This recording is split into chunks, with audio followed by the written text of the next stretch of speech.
Moro vaan kaikille taas, meikäläisen nimi on taas jälleen kerran Mikael ja tänään mä puhuisin nuorten viihdepelaamisesta tai pelaamisesta ylipäätänsä. Eli kaikki tietää musta, että mä oon aika kova pelittämään.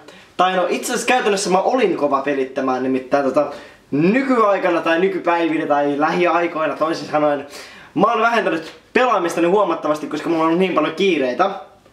Mutta ennen mulla oli silleen, että mä saatoin viettää tosi monta tuntia tietokoneella vaan pelittää. Ja nykyään mä oon silleen niinku, mä oon vähän niinku, naiset kattoo aina silleen vaatekaappia, että ei vittu, täällä ei oo mitään päällä laittaa, siinä on 1100 kenkää ja 1100 vaatekappaletta. Niin mulla on vähän sama asia ton pelaamisen kanssa. Että mulla on Steam, missä mulla on yli 300 peliä. Mutta mä aina mietin, mä katson sitä ja silleen, mulla ei oo mitään pelattavaa täällä. Ja sit mä aina painoin siihen ratkaisuun, mä en pelaa yhtään mitään. Musta on tullut semmonen, että mä pelaan nykyään aika vähän. Mä pelaan kuitenkin, mutta pelaan aika vähän. Pääsiäisesti aina kun mä pelaan, niin mä teen YouTube-videoita. Mutta monille nuorille pelaaminen on aika yleistä. Niin kun se nyt on nuorten hommaa. Pääsiäisesti pelaaminen on nuorten hommaa. Hirveästi vanhat ihmiset ei niin kauheasti pelaile. Mutta mikä on sitten liikaa?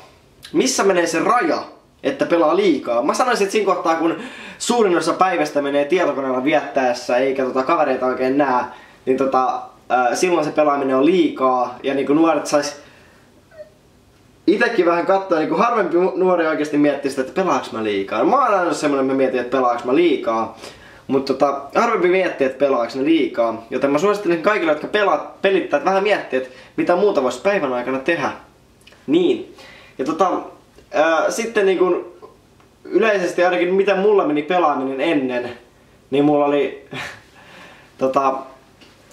itellä silleen, että mun äiti tuli aika nopeasti valittaa mulle mun kaikesta pelaamisesta, jos mä istuin liikaa tietokoneella, mut pääsääntöisesti mä kyllä istuin siellä niin kauan, kun mä oikeesti halusin istua siellä. Ja niin. Tossa suositeltiin mua mainitsemaan niin alkoholin käytöstäkin tässä tai niin päihteiden käytöstä pelaamisessa.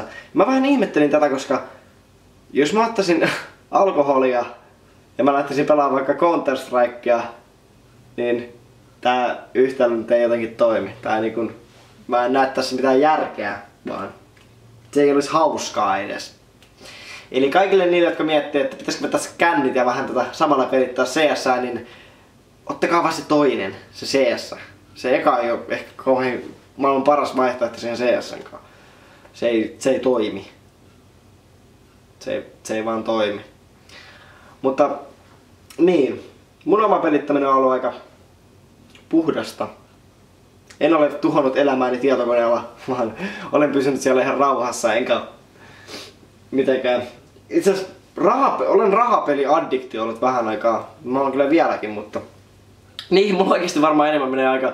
Mulla on sille, että niinku, tää vähän jaarittelee tää video, mutta mulla vähän niinku tälleen mun ajatusmaailma toimii.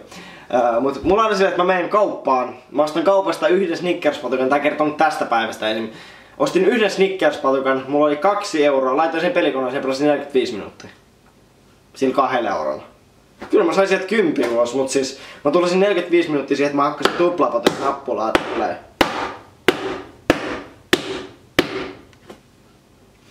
Mutta tämmöistä on nuorten viihdepelaaminen, tai no viihdepelaaminen on kyllä jännä sana, mutta pelaaminen. Omalta kannalta, mikä on teidän kanta, sen näette sitten siellä. En mä saa tarkemmin selittää. Vaikea aihe. Mut hei, hyvää päivää jatkaa. Meikäläinen on Miksu. Mä poistun tosta aika kiireesti pakkaamaan, mä oon huomioon jenkkejä.